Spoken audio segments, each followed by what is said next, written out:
할렐루야.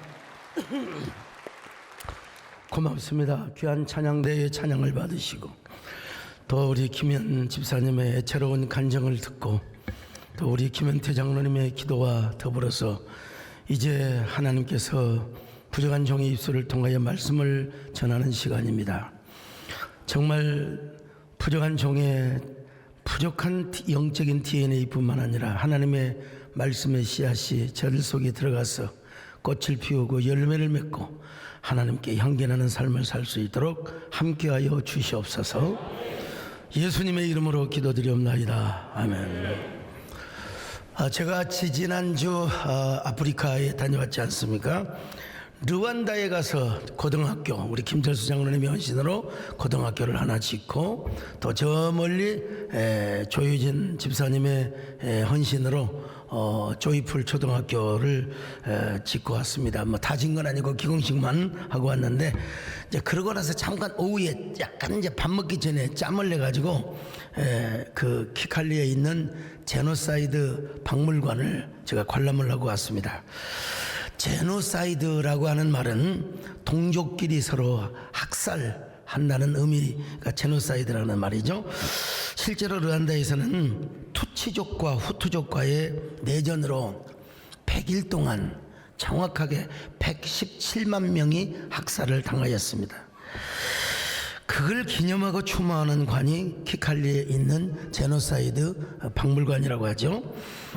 르완다에는 소수민족인 투치족이 있었고 다수민족인 후투족이 있었습니다. 후투족은 소를 키우고 양을 키우면서 아주 성격이 온화하고, 근데 이제 투치족은 전투적이고 지배욕이 강한 사람이었어요. 그러다 보니까 이 투치족이 소수민족이지만 후투족을 다스렸습니다.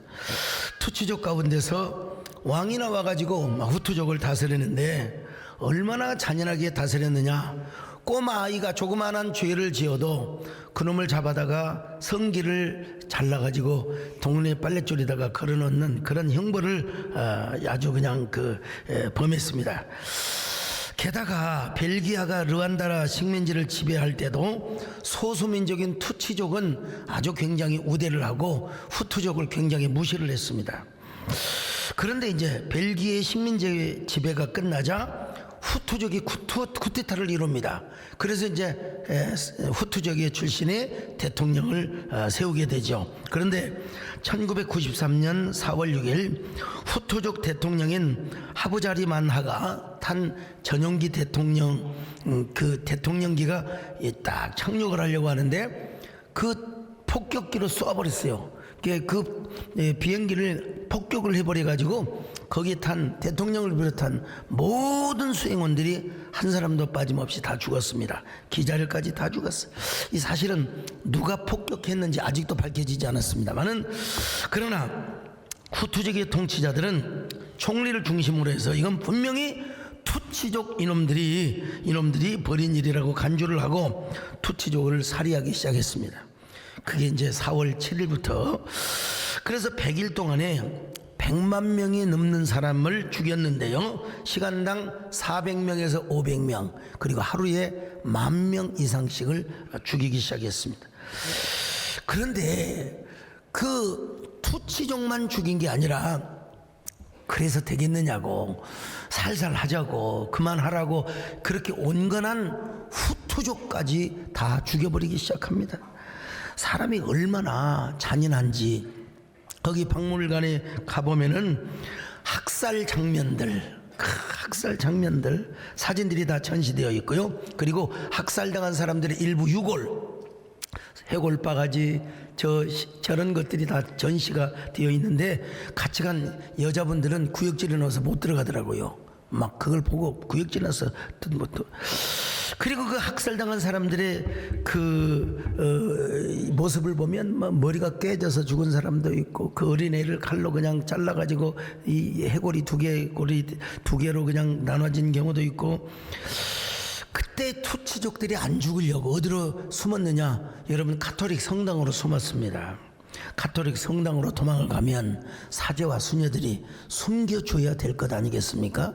근데 그때 가톨릭은 후투족과 같이 손을 잡았기 때문에 가톨릭 성당으로 도망온 사람들을 사제와 수녀들이 일제히 다 목을 베어버렸습니다. 다 가톨릭 성당으로 도망왔던 사람들을 다 죽여버리고 말았습니다. 자, 여러분, 그들은 어떻게 생각했느냐? 가톨릭 사제들은 투치족을 죽이는 것이 하나님의 뜻이라고. 여러분, 하나님의 뜻을 아무데나 갖다 붙여서는 안 되는 겁니다. 여러분, 자기 생각을 하나님 뜻이라고, 자기 입장에 있는 정치적인 걸 하나님의 뜻이라고 생각하는 이런 무지한 사람들. 그래서 예배당에 모여있는 사람들을 단체로 다 수녀와 사제들이 죽여버리고 말았습니다. 얼마나 기가 막힌 일입니까? 종교라고 하는 것은 어떤 경우도 사람을 살려야 됩니다. 여러분, 절대로 사람을 죽여서는 안 됩니다. 여러분, 교회에 숨어 들어오면 그들을 어떻게든지 숨겨 살려줘야 될 거 아니겠어요? 제가 광주 5.18 민주항쟁 때 광주신학교 기숙사에서 뭐 저만 딸랑 남았어요. 오갈 데가 없으니까. 저는 그런데 전남대 학생 2명이 그리 숨어 들어왔어요. 그래서 가장 가양의 가장자리에 방으로 숨어 있어. 그러다가 새벽에 저쪽 경신여고 뒷산으로 도망을 가라고 제가 이야기해 준 적이 있어요. 그렇게 보호해 준 적이 있습니다. 제가 만약에 광주신학교 저쪽으로 오는 옛날 그쪽에 골목에 공수부대들이 지키고 있었거든요. 제가 그곳에 가가지고 학생 2놈이 있으니까 저놈들 잡아가라고. 여러분, 그럼 되겠습니까? 사람을 살려주고 숨겨둬야지요. 여러분, 어떻게든지 여러분, 종교는 영혼의 생명뿐만 아니라 육신의 생명도 살려주는 것이 종교입니다. 그런데 성당으로 피해갔던 사람들이 떼죽음을 당한 것입니다. 반면에 개신교는 그렇지 않았습니다. 특별히 장로교로 피신을 한 사람들은 다 교회에서 숨겨줬습니다. 그 대가로 르완다 예수교 장로회, 대한예수교 장로회 있잖아요. 르완다 장로교회 총회장이 잡혀가지고 여러분 총살을 당하여 죽습니다. 왜냐하면 교회로 피해왔던 사람들을 다 숨겨줬거든요. 그래서 그때 생긴 고아들이나 난민들을 장로교 총회장의 사모님인 가핀 링가라고 하는 여사님이 바로 이 고아 사역을 하고 난민 사역을 하게 된 거예요. 세월이 흘러서 르완다 밖에서 피신해 있던 투치족의 애국 전선이 키칼리를 점령하면서 집단 학살이 중단이 되게 된 것입니다. 여기에 지금 르완다에서 온 르완다 시민도 계십니다만은, 그런데 아무리 세월이 흘러도 가톨릭에서 절대로 그런 일이 없었다고 오리발을 내밀어 왔습니다. 그 성 바오로 2세라고 하는 교황은 절대로 그런 일이 없었다고, 여러분, 닭 잡아먹고 오리발 내밀듯이 절대로 역사를 부인했습니다. 여러분, 그런 사실조차도 없었다고 말이죠. 그러다가 이제 프란치스코 교황이 나와가지고 나중에 공개적으로 사과를 했습니다. 우리가 잘못했습니다. 여러분, 역사는 비밀이 없습니다. 부인한다고 되는 것이 아닙니다. 종교의 역할이 무엇입니까? 사람을 살리는 거예요. 전염병을 막는 겁니다. 어떤 경우에도 전쟁을 막고, 전쟁이 일어나도 그것을 조화시키고 합의시키는 게 종교의 역할입니다. 여러분, 어떤 경우에도 막 이념을 앞세워서 전쟁을 부추겨서도 안 됩니다. 지난번에 러시아가 우크라이나를 침공할 때 그리스 정교회는 전쟁을 지지한다고 박수를 쳐줬어요. 우리로 말하면 이 연합기관의 장이, 여러분, 그 푸틴 대통령에게 박수를 쳐준 겁니다. 하마스가 이스라엘을 기습할 때 이슬람은 하마스를 막 지원해주고 지지해주고 박수를 쳤어요. 여러분, 하마스가 왜 느닷없이 이스라엘을 공격합니까? 공격을 하더라도 군 기지라든지 어떤 공공시설을 파괴하는 걸 모르는데 어떻게 민간인을 그렇게 무자비하게 잔악하게 학살을 할 수 있단 말입니까? 내가 말로 할 수 없는 그 잔악하게 여자들을 어떻게 끌고 갔으며 어떻게 수치스럽게 여러분 잔악스럽게 죽였습니까? 그리고 인질로 붙잡아가고, 이런 일을 종교가 지지를 해주고 종교가 박수를 쳐준다? 이건 종교가 아닙니다. 이건 절대로, 이거는 뭐냐? 이거는 하나의 신화에 불과하고 이건 거짓된 종교에 불과하는 것입니다. 여러분, 종교는 어떤 경우도 사람을 살리고 인지를 잡았으면 풀어주라고 해야 되고, 그리고 전쟁을 막고 기근과 전염병을 막는 데 앞서, 그래서 사회적 선순환과 순기능의 역할을 해야 돼요. 영혼만 구원하는 게 아니라 여러분 육신의 생명도 보호해 주는 게 여러분 종교의 역할인 것입니다. 여러분, 하물며 종교가 종교 이름으로 사람을 죽이다니, 이 세상에 이런 해괴한 일이 어디가 있단 말입니까? 종교가 이념으로 편을 가르고 막 동족끼리 분쟁을 일으키고 말이요, 같은 기독교 지도자들끼리 서로 욕을 하면서, 그 욕을 하는 사람 놔둬버린 게 낫지, 같이 손바닥도 부딪혀야 여러분 소리 나는 거 아니겠습니까? 여러분, 기독교는 당연히 공산주의를 반대합니다. 공산주의를 증오합니다, 여러분. 그리고 반기독교 악법을 막아내야 합니다. 그럼에도 불구하고 공연히 할 일 없이 공연히 이념이라는 프레임을 씌워가지고 편을 가르거나 막 그냥 무슨 뭐 악한 정부의 부역자가 되거나 전쟁을 부추겨서도 절대로 안 됩니다, 여러분. 종교라는 이름으로 사람을 잔인하게 죽여서는 절대로 안 된다는 겁니다, 여러분. 그래서 르완다에서는 4월 7일부터 학살당한 자들을 애도하고 추모하는 기간을 갖습니다. 그리고 살해자들은 국제사법재판소에서 결국 처벌을 당했고요. 제노사이드 기념관 아래에 가면은 살해당한 사람들의 유골이 묻혀 있습니다. 2만 명이 묻혀 있다고 해요. 2만 명이. 수만 명의 사람들을 묻어놓고 벽에다가 층층마다 이름을 다 기록해 놓고 있습니다. 그리고 아직도 시신을 찾지 못한 유해들이 얼마나 많이 있는지 몰라요. 그렇다고 해서 저는 생각해 봤습니다. 누가 이들을 위로해 줄 것인가? 누가 이들을 위로해 줄 것인가? 아무리 훗날 백성들이 추모하고 애도하는 그러한 기간을 갖는다고 해서 죽은 사람들이 과연 얼마나 위로를 받을 수 있을 것인가? 미망인이 되고 호라비가 되고 고아가 된 자들이 얼마나 위로를 받을 수 있을까? 이게 남의 나라이지만은 어쩌면 그렇게 끔찍한 일들이 벌어질 수 있을까, 많은 생각을 해보았습니다. 우리나라의 6.25의 동족상잔보다도 더 잔인한 내전이었습니다. 그래서 오늘 본문은 뭐라고 말을 합니까? 이 땅에서 학대하는 사람들은 학대하는 권력만 있지 그 손에 위로가 없다고 말하고 있습니다, 여러분. 학대하는 자는 권력만 있지 입에 위로가 없다는 것입니다. 오죽하면 이런 처절한 학대와 학살이 있기 전에 미리 죽은 자가 복이 있고, 그리고 태어나지 않는 자는 더 복이 있다고 성경은 말씀하고 있습니다. 전도서 4장 2절로 3절입니다. 시작. 그러므로 나는 아직 살아있는 산자들보다 죽은 지 오랜 죽은 자들을 더 복되다 하였으며, 이 둘보다도 아직 출생하지 아니하여 해 아래에서 행하는 악한 일을 보지 못한 자가 더 복되다 하였노라. 학대를 당할 때, 학살을 당할 때 말이 있잖아요. 그때는 차라리 미리 죽은 자가 더 복되다는 거예요. 그렇게 잔악하게 죽음을 당하면 안 된다는 거예요. 아니, 아직 태어나지 않는 자는 더 복되다고 성경은 말씀하고 있습니다. 무엇을 교훈하려는 것입니까? 그렇게 학살당하고 학대를 당했던 사람들은 누구에게도 진정한 위로를 받을 수가 없다는 것이죠.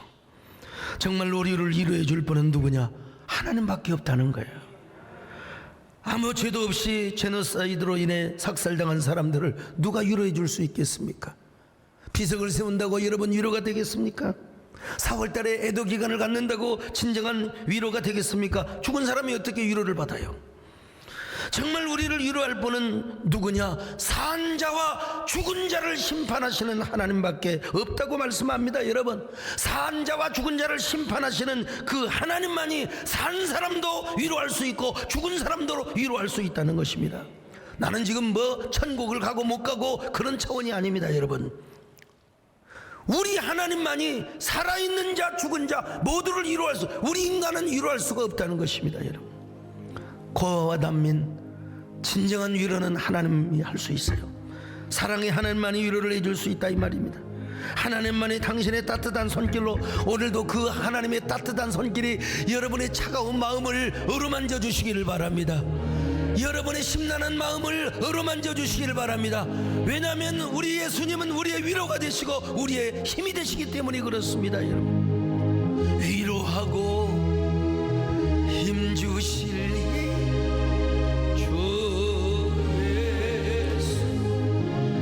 예수는 나의 힘이여 내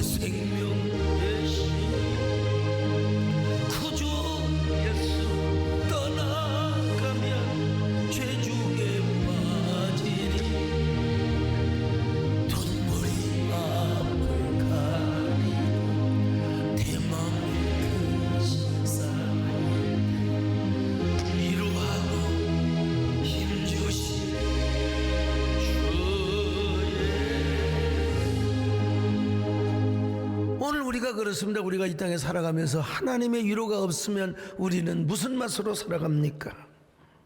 하나님의 위로가 없는 삶은 참으로 헛된 삶입니다. 헛된 삶입니다. 이 땅에 살면서 우리가 재주가 있고 남보다 능력이 있어요. 근데 하나님의 우리와 함께하지 않으면 맨날 뭐요? 시기와 질투와 증오밖에 없다는 것입니다. 그러면 그 역시 바람을 잡는 것에 불과하고 우리 인생은 너무나 허탈하게 되어 있다는 것이죠. 자, 전도서 4장 4절입니다. 시작. 내가 또 본즉 사람이 모든 수고와 모든 재주로 말미암아 이웃에게 시기를 받으니 이것도 헛되어 바람을 잡는 것이로다. 아무리 재주가 있고 능력이 있고 실력이 있고 공부를 잘해도 하나님의 위로가 있어야 됩니다. 하나님의 격려가 있어야 됩니다, 여러분. 그렇지 않으면 다 헛되다는 겁니다, 여러분. 그러니 우리가 아무리 수고해서 얻은 물질, 권력과 명예, 하나님의 은혜가 없이는 이건 결국은 잿더미에 불과해요. 그냥 잿가루에 불과해요. 바람을 잡는 것과 똑같아요. 차라리 우리 하나님은 이렇게 권면합니다. 솔로몬은 한 손으로 부귀와 영화를 잡고 한 손에는 평화, 하나님의 위로를 얻는 것이 훨씬 낫다고 말입니다. 자, 전도서 4장 6절입니다. 시작. 두 손에 가득하고 수고하며 바람을 잡는 것보다 한 손에만 가득하고 평온함이 더 나으니라. 그렇습니다, 여러분. 우리가 누가 권력을 싫어하는 사람이 누가 있겠습니까? 명예와 돈을 싫어하는 사람이 어디가 있겠습니까, 여러분? 그러나 그보다 중요한 게 하나님의 위로가 더 중요하다. 하나님의 위로가 더 중요하다. 우리는 언제나 하나님의 위로를 받고 살아야 됩니다. 여러분, 그래야 우리의 삶이 헛되지 않습니다. 그래서 사도 바울은 우리 하나님을 어떤 하나님이냐?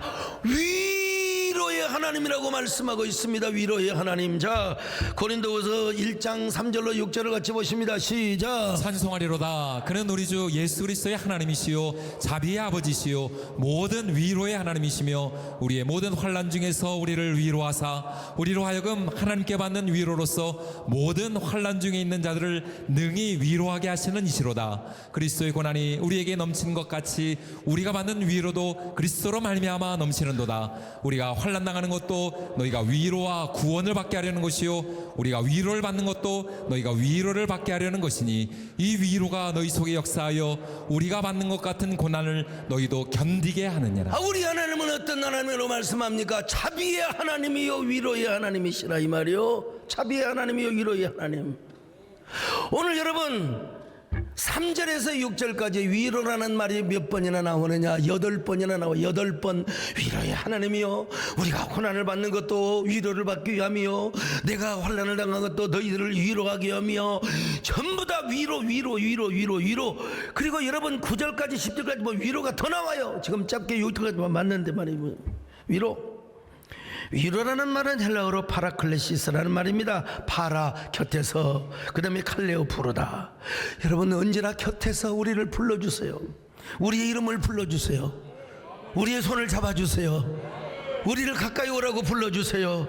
우리의 이름을 불러주시며 함께 하시면서 우리를 위로해 주신다는 거요. 아들아 내가 너를 사랑한다. 내가 너와 함께 하리라. 너는 결단코 망하지 않는다. 너 결단코 망하지 않는다. 너는 일어난다. 반드시 복을 받고 일어날 것이다. 여러분 위로는 하나님의 성품 중에 속성 중에 하나입니다. 위로는 여러분 하나님의 속성의 자비가 언어나 행위로 구체적으로 나타나는 걸 위로라고 하는 겁니다, 여러분. 그래서 성령님의 명칭이 뭐냐? 파라클레이토스요. 파라클레이토스. 이건 법정적인 용어로는 변호사란 말입니다. 변호사. 여러분 무슨 일이 있을 때 얼마나 변호사를 의지합니까? 그렇죠? 그런데 이스라엘에 와서는 이 파라클레토스가 누구의 명칭으로 탈바꿈을 하느냐? 어머니의 역할입니다. 어머니의 명칭 별명을 또 다른 별칭을 파라클레토스라고 했어요. 아버지는 엄해요. 아버지는 그냥 잘못을 하면 다리몽둥이가 부러지도록 그냥 두들겨 팹니다. 이스라엘의 아버지는 그래요. 그러나 어머니는 항상 옆에서 아빠가 너를 사랑해서 그런 거야. 너 잘 되라고 그런 거야. 너 곁길로 가지 말라고 그러는 거야. 너 복 받으라고 그러는 거야. 너 지옥 가지 말라고 그러는 거야. 여러분 옆에서 토닥토닥 끌어주고 위로해주고 그리고 쓰다듬어주는 그분이 어머니요. 근데 그 역할을 하는 걸 오늘 성경에서 뭐라고 그러냐? 파라클레토스라. 여러분, 파라클레시스와 파라클레토스는 이웃 사촌입니다. 사촌입니다. 성령님은 위로의 영이십니다. 파라클레토스와 파라클레시스 사촌이라는 거예요. 그래서 성령께서 하시는 주된 사역이 뭐냐? 위로의 사역이요. 위로의 사역입니다. 여러분, 오늘도 그 위로의 사역에 하나님을 만나시기를 바랍니다. 그분이 여러분의 마음을 토닥토닥 쓰다듬어 주시기를 바랍니다. 진실하신 주 성령, 성도 곁에 계시사 술래길을 걸 때에 손을 잡아주소서. 모든 고난 사람들 기쁜 소식 들으니 성령 말씀하니 어서 오라 내게로. 성령께서 언제 우리를 위로해 주십니까? 등 따시고 배부르고 마음 편할 때는 성령의 위로가 별로 필요 없는 것 같아요. 그러나 환난을 당해보세요. 역경을 당해보세요. 여러분, 삶의 모순이 닥쳐와 보세요. 여러분, 그때는 성령님의 위로가 없이는 살아갈 수가 없습니다. 성령님의 부축이 없이는 우리는 단 한 걸음도 걸어갈 수가 없습니다. 여러분, 살다 보면 삶이 불통하고 환난을 당하고 모순적인 상황을 많이 겪어요. 야, 정말 숨쉬기조차도 힘든 정말로 답답한 상황 속에 이를 때가 있어요. 그럴 때 하나님의 위로가 하늘로부터 내려옴을 믿습니다. 성령님이 곁에서 소곤거려 주시고 토닥거려 주신단 말입니다. 여러분, 오늘 여러분, 하나님이 옆에 안 계시면서 형통하고 잘 나가는 게 좋습니까? 아니면은 힘든 상황이라 할지라도 하나님이 곁에 계셔서, 성령님의 곁에 계셔서 여러분들을 위로해 주는 환경이 좋습니까? 하나님이 없는 형통, 하나님이 없는 승승장구, 이거 폭풍전야입니다. 여러분요, 이거는 이제 곧 이제 위기가 닥쳐오는 거예요. 차라리 위기적인 상황 속에서 성령님이 곁에 계시고 하나님이 옆에 계셔서 우리의 손을 잡아주시는 것이 훨씬 더 나은 환경일 줄로 믿습니다. 그런 상황을 선택하시기를 바랍니다. 그런 하나님을 선택하시기를 바랍니다. 오늘 여러분이 어떤 혼란을 겪고 계십니까? 어떤 슬픔을 겪고 계십니까? 삶의 현장에서 어떤 모순, 이건 아닌데, 이건 아니지 않아, 이건 아니지 않아. 그러나 우리 하나님은 우리 한숨을 고쳐주시는 분이십니다. 나의 슬픔을 바꿔주시는 분이십니다. 하나님은 내 삶 속에 들이닥치는 모순을 신실한 위로로 붙들어 주시는 분이십니다. 우리의 삶이 너무나 고달파서 은혜가 무뎌질 때가 있습니다. 사다릴 것에 마음을 두고 헛된 것을 바라보다가 여러분, 은혜도 놓쳐버릴 때가 있습니다. 여러분요, 그러나 그때 하나님이 우리에게 오셔서 우리의 손을 붙잡아 주십니다. 우리를 당겨 주십니다. 위로하여 주십니다. 여러분, 우리의 한숨을 소망의 노래로 바꾸어 주십니다. 우리의 눈물을 닦아주시고 예수 이름 안에 살게 하여 주신다는 것입니다. 믿으시면 아멘합니다. 고달픈 삶의 은혜도 무뎌지고 곧 사라질 것에 내 맘 두네. 헛된 것들을 바라보며 그 은혜를 놓치며 살았네. 주어진 삶을 묵묵히 걸어 날 붙드신 주 예수를 보내. 사망 가운데 놓여진 나의 삶을 날 건지신 그 이름 예수. 나의 한숨을 바꾸셨네.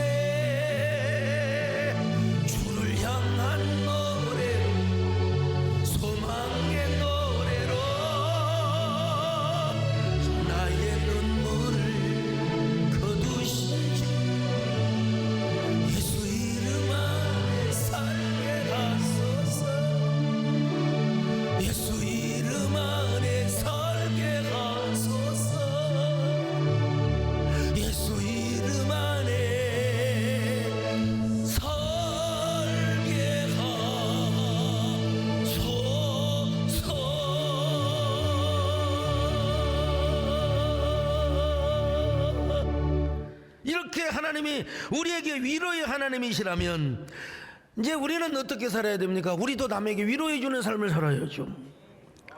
왜냐하면 우리 안에 있는 성령이 위로의 영이시기 때문에 그렇습니다. 오늘날 왜 우리가 남을 못 잡아먹어서 안달보다립니까? 입만 열었다면 남을 비판하고 공격하고 막 남을 못 죽여서 안달보다라는 사람들 있잖아요. 정말 미워 죽겠어. 쟤는 왜 이렇게 미운지 몰라. 밥 먹다가도 딱 쟤만 보면 돌을 팍 씹어보라고. 그 사람 생각만 해도 그냥 돌을 씹어본다니까. 그냥 그냥. 아니 그리고 내가 밥을 먹는데 미운 것이 또 내 앞에 와서 또 밥을 또 처먹네. 아이고 세상에. 그러다가 어느 날 죽었어. 천국에 갔더니 세상에 그것이 또 내 뒤에 있네. 이거 뭐냐 여러분, 그 위로의 영이 있는 게 아니라 증오의 영이 있어서 그래요. 증오의 영. 뭐 자기 간에는 뭐 자기 논리로 가득 차 있는지는 몰라도 여러분 그 안에는 뭐요? 분노의 영, 증오의 영, 저주의 영이 가득 차서 그냥 왜? 살인의 영이 있어요. 그냥 오늘 본문에서 뭐라고 그래요? 학대하는 자들에게는 입과 혀와 손에 권세가 있지만 그들의 혀와 손에는 위로가 없대요. 위로가 없대. 위로가 없는 참 얼마나 불쌍함. 자, 전도서 4장 1절입니다. 시작. 내가 다시 해 아래 생하는 모든 학대를 살펴보았도다. 보라, 학대받는 자들의 눈물이로다. 그들에게 위로자가 없도다. 그들을 학대하는 자들의 손에는 권세가 있으나 그들에게는 위로자가 없도다. 위로자가 없도다. 위로가 없어요. 증오만 하고 화만 하고 욕만 내지. 욕만 하고 말이죠. 마음하고 살인의 언어만 하는 거지 뭐. 근데 이 모든 것들이 다 뭐냐? 지나간다는 겁니다. 지나간다는 거요. 그리고 바람을 잡는 거요. 허공의 인생, 허공 속에 묻힌 그런 날들을 살아가는 거예요. 그냥 그날들을 살아가는 거예요. 여러분, 우리는 위로하며 살아야 됩니다. 위로하기도 짧은 세상이요. 짧은 세상. 참 정말 하나님 일 열심히 하고 열심히 산다고 하는데 아유 더워서 난리였던 엊그저께 벌써 여러분 찬바람이 불어오잖아요. 그냥 낙엽이 막 그냥 공원마다 떨어지고 참 이런 걸 보면 야, 옛날에 제가 턱걸이를 30개 쓰겠어요. 30개씩. 그러다가 이제 25개로 줄을다가 또 이제 20개로 줄다가 요즘 해보려고 그랬더니 15개예요. 쉬었다가 20개는 하죠. 좀 쉬었다가. 이게요, 아무리 운동을 하고 아무리 체력 단련을 해도 나이는 못 속인다. 옛날 어르신들께서 아이고 나이 먹어봐라. 해마다 다르다고. 근데 배장용장은 해마다 다른 게 안 보여. 아무튼 뭐 얼굴에 뺑기를 치르셨나. 여러분, 위로의 영을 모시고 사는데 우리가 위로하며 살아야죠. 오늘 그 사실을 성경이 말씀하고 있습니다.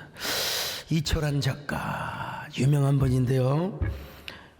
참 감동적인 글들을 많이 써서 연탄길 1, 2, 3가 있는데 이 3에 나오는 이야기가 나옵니다. 소개하면은 수연이 아버지는 사업에 실패를 한 후 중풍으로 쓰러졌습니다. 중풍이라 몸이 반쪽이 되어 반신마비가 되었어요. 이뿐 아니라 중풍 후유증으로 언어장애까지 왔습니다. 원래 말수가 없었던 아버지인데 중풍을 얻은 이후로 더 말이 없어졌습니다. 온종일 천장만 바라보고 있습니다.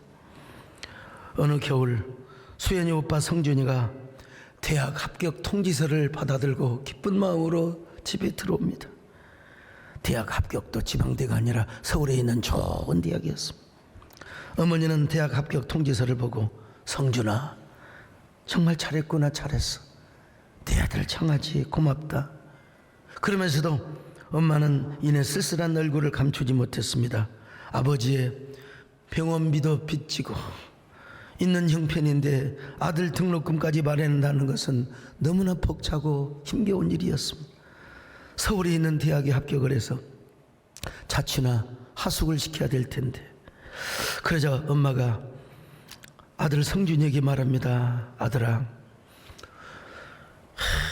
어미로서는 자식에게 차마 할 말은 아니지만 만약에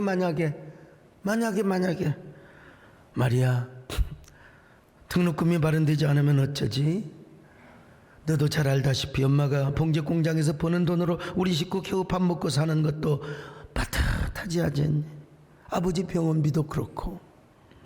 이렇게 말하고 엄마는 고개를 아래로 떨어뜨렸습니다. 당연히 눈물이 나겠죠. 돌아놓은 아버지도 아무 말이 없습니다.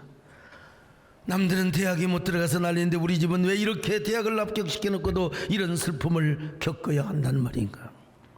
성준이가 입을 엽니다. 남들은 대학에 못 가서 난리인데 왜 우리 집은 이렇단 말인가. 이번에 등록금을 못 내면 나는 집을 나가서 혼자 살 거야. 엄마 그렇게 알아요. 자, 이런 애들에게 여러분 장학금을 주어야 됩니다. 사실. 그러면서 아들은 돌아누운 아버지를 흘끗 째려보고 방에서 나가버렸어요. 문 탁 닫고.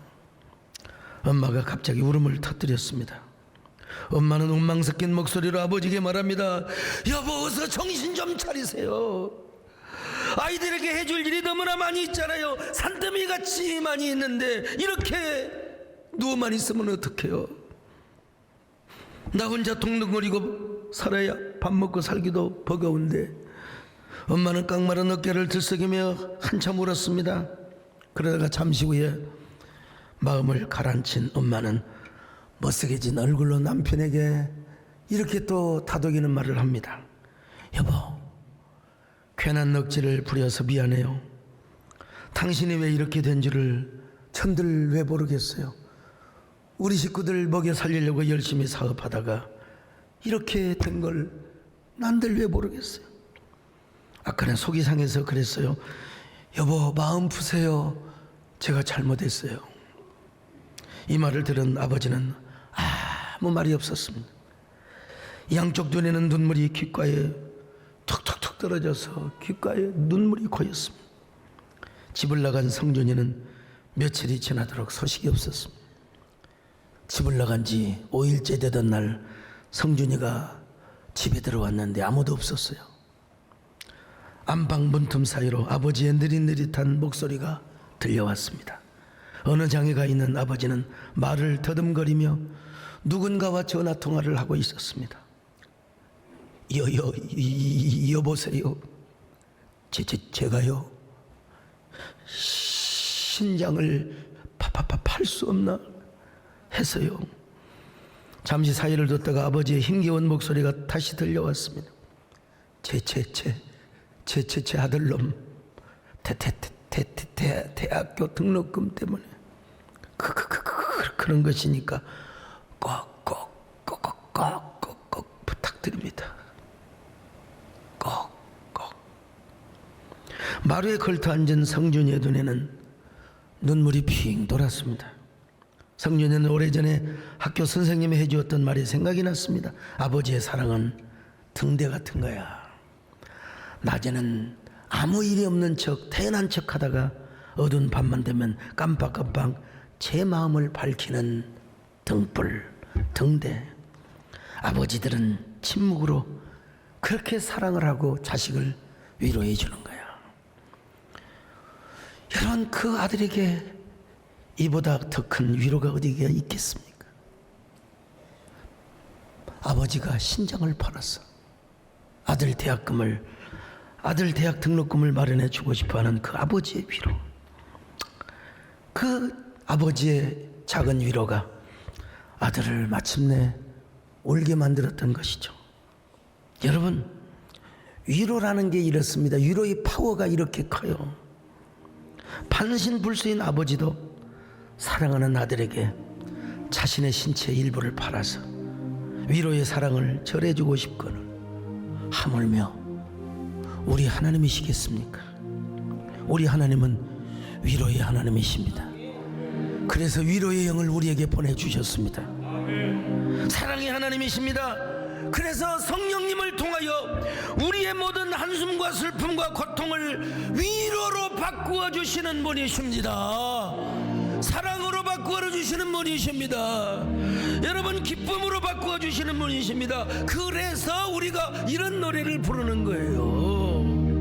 고달픈 삶의 은혜도 무뎌지고 곧 사라질 것은 내 맘 두네. 헛되고 헛된 것들을 바라보며 그 은혜를 놓치며 살았네. 주어진 삶을 묵묵히 살아가며 날 붙드신 주 예수를 보내. 사망 가운데 놓여진 나의 삶을 날 건지신 그 이름 예수. 나의 한숨을 바꾸셨네. 주를 향한 노래, 소망의 노래로 나의 눈물을 거두신 주 예수 이름 안에 살게 하소서. 나의 한숨을 바꾸셨네. 주를 향한 노래로, 소망의 노래로 나의 눈물을 가두신 주 예수 이름 안에 살게 하소서. 예수 이름 안에 살게 하소서.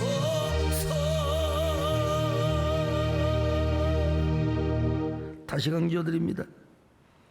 위로의 하나님이 우리와 함께 하시고 여러분의 손을 붙잡고 있는 한, 여러분, 우리는 언제나 하나님의 위로 속에 살 수 있습니다. 우리 안에 계신 성령은 위로의 영이십니다. 위로의 영이시기 때문에 언제나 우리를 위로하시는 삶을 살도록 만들어 주신단 말이에요. 그래서 성경은 이렇게 말씀하고 있어요. 이사야 40장 1절입니다. 시작. 너희 하나님이 이르시되 너희는 위로하라 내 백성을 위로하라. 대박사, 위로하라, 위로하라. 이사야 선지자를 통하여 위로하시는 하나님을 소개하고 있어요. 진짜 우리 하나님의 위로를 경험한 사람, 어떤 사람입니까?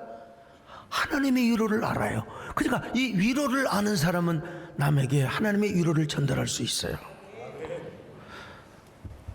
이런 사람은 대부분 환난 속에서 위로를 겪어요. 여러분, 환난이 없는 사람이 어디가 있습니까? 고통이 없는 사람이 어디가 있어요? 그때 하나님이 우리를 위로해 주시거든요. 그리고 우리는 그 위로를 다른 사람에게 전해줘요. 위로받은 위로자, 위로받은 위로자. 그래서 사도 바울은 이렇게 말씀하고 있습니다. 고린도후서 1장 6절입니다. 시작. 우리가 환난 당하는 것도 너희가 위로와 구원을 받게 하려는 것이요 우리가 위로를 받는 것도 너희가 위로를 받게 하려는 것이니 이 위로가 너희 속에 역사하여 우리가 받는 것 같은 고난을 너희도 견디게 하느니라. 자, 여기 보면요, 사도 바울이 환난을 당하는 것도 교인들에게, 고린도 교인들에게 위로를 주기 위함이었어요. 자, 위로를 주기 위함이었어요. 바울이 위로를 받는 것도 사랑하는 고린도 교인들에게 위로를 주기 위함이었습니다, 여러분. 그래서 이러한 위로가 고린도 교인들 속에 역사하여 고난을 견디게 한다는 거예요. 고난을 견디게 하시는 하나님. 그 고난을 견디게 하게 하는 힘이 뭐냐? 하나님의 위로입니다. 이런 위로가 있기를 축원합니다. 오늘 성령이 여러분에게 무빙하시기를 바랍니다. 프리센스 임재하시기를 바랍니다. 여러분요, 나는 이런 얘기를 할 때마다 문득 이런 노래가 스쳐갑니다. 여러분, 양해하고 들으세요. 내가 만약 외로울 때면 내가 위로해 줄게. 좀 비슷하지 않으세요? 내가 만약 서러울 때면 내가 눈물이 되리. 여러분, 목사님도 갑자기 그런 노래를 부릅니까? 이거 윤한기 목사님이 작사 작곡한 거예요. 근데 이게 이사야 41장 10절 말씀을 탁 읽으면서 그 말씀에 근거해서, 그러니까 이게 하나님만 안 붙어져서 그래, 예수 그리스도가 안 붙어져 그래. 이게 사실은 CCM입니다 여러분. 복음성가나 다른 말 없어요. 어두운 밤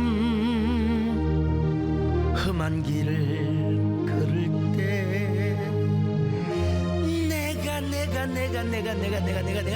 내가 등불이 되리. 허전하고 쓸쓸할 때 내가 너의 빛이 되리. 이런 좋은 노래가 어디가 있어요. 여기도 예수님 이름만 딱 붙이면 완벽한 CCM이라니까요. 예. 이걸 알고 부르면 위로가 됩니다. 진짜 위로가 돼요. 근데 여러분, 그렇게 우리가 늘 위로만 하고 살고 격려만 하고 살다 보면 진짜 내가 외로울 때가 있어요. 내가 힘들 때가 있어. 그러면 그때 누가 나를 위로해 주나. 가수 윤복희 권사님은 뭐라고 말합니까? 뭐라고 말해요? 내가 만약 외로울 때면 누가 나를 위로해 주지? 여러분이라고 얘기하죠. 여러분이라고. 정말 여러분들이 전부 저의 위로만 되면 얼마나 좋겠습니까? 위로는커녕 속 썩이는 사람도 있습니다 여러분.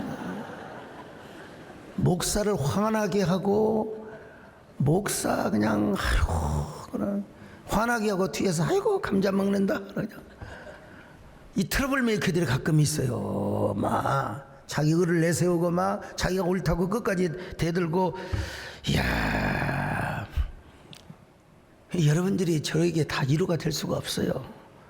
그래서 진정한 저의 위로자는 누구냐? 하나님입니다 여러분요.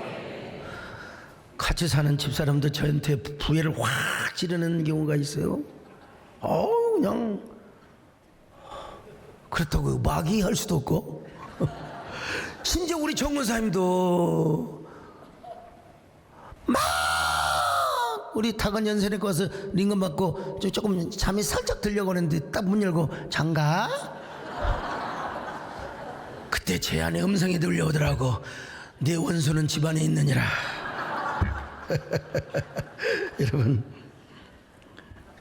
여러분이 저를 위로해 줄 때 많죠. 많이 위로해 주죠. 많이 위로해 주는데, 그러나 여러분들이 저의 위로가, 모든 위로가 될 수는 없죠. 제 마음을 여러분들이 어떻게 다 알겠어요? 저의 근심, 걱정, 저의 스트레스 이거 어떻게 다 까버리겠어요? 말 안 해요. 권사님도 스트레스 받으니까 괜히 또 기도하고 허리 아프다고 그러고. 그래서 제가 성령님께 구합니다. 나는 성령님의 위로가 필요합니다. 여러분, 주 예수님의 위로가 필요하죠. 여러분, 오늘 본문의 결론은 이런 것입니다. 자기가 이뤄놓은 것들이 영원한 것이라고 믿지 말라는 거예요. 모든 것이 헛된 것인데 그것을 붙잡고 아둥바둥 살지 말라는 거예요. 무슨 일을 당하든지 먼저 하나님을 구하라. 하나님의 위로를 찾으라. 하나님의 자비를 구하라. 이 간단한 심플의 메시지입니다 여러분. 우리 하나님은 심지어는요, 내가 어떤 실수를 한 것까지 내가 그러지 말았어야 하는데 믿음이 없어서 쪼들리다 보니까 나도 모르게 하지 말아야 할 말, 그리고 내가 하지 말아야 할 행동 실수도 했어. 그래도 하나님, 우리 주님이 조금 잠깐 혼내준 때도 있지만 하나님은 항상 우리를 위로해 주십니다. 사람이 되겠네. 그럴 수 있어. 그러니까 인간이지. 내가 너를 위로해 줄게. 내가 너를 위로해 줄게. 정말 우리가 하나님의 일을 합니다. 하나님 일을 하다 뭐 지쳐요. 지쳐. 누구한테 지쳐? 사람한테 지쳐. 그러면은 내가 이제 더 이상 위로해 줄 게 없어요. 줄 거 다 줬어요. 그 우리 속에 뭐가 나온 줄 알아요? 그때 하나님을 바라보고 하나님을 구하면 되는데 사람을 보고 세상을 보니까 불평이 나오고 험담이 나오게 되는 거예요.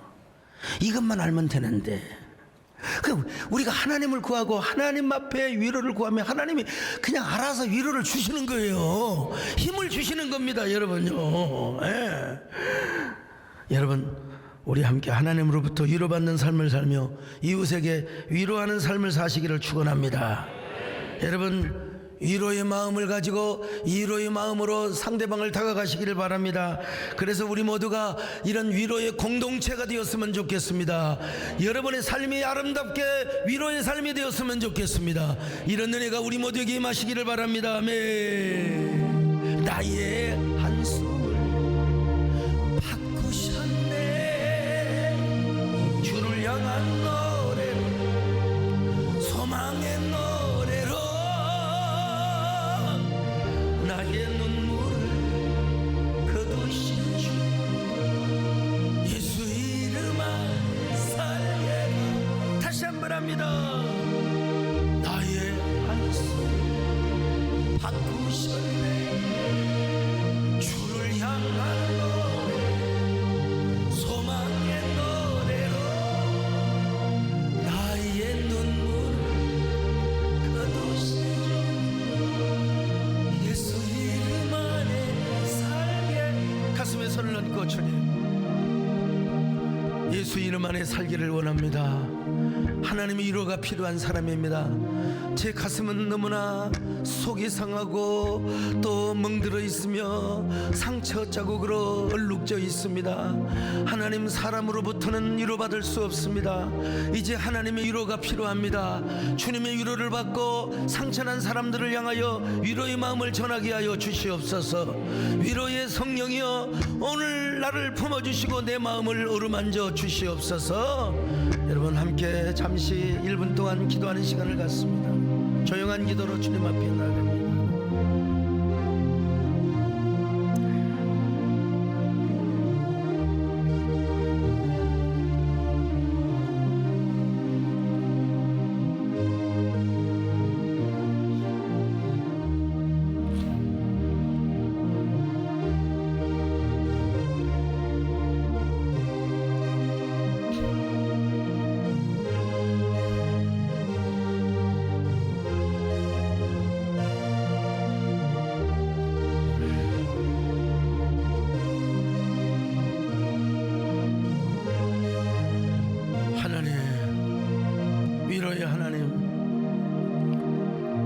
사람들은 힘이 있으면 자기보다 낮은 자를 학대하고 권력농단을 하고 막 사람들을 잔악하게 잔인하게 핍박하게 되지만 우리 하나님은 그 전능하신 하나님임에도 불구하고 우리를 위로하시는 분이라고 하셨습니다.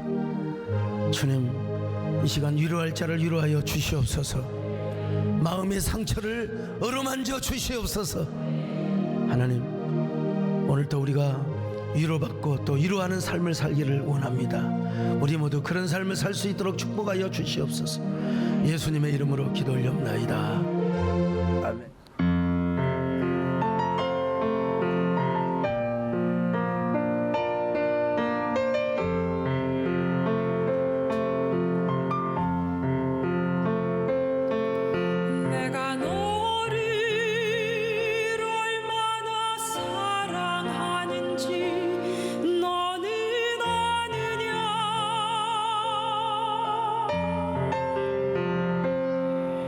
내가 너를 얼마나 좋아하는지 너는 아느냐.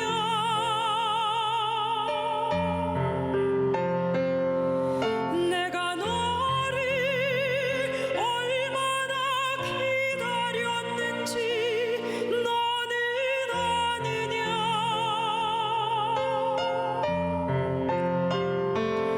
너는 아느냐.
아멘.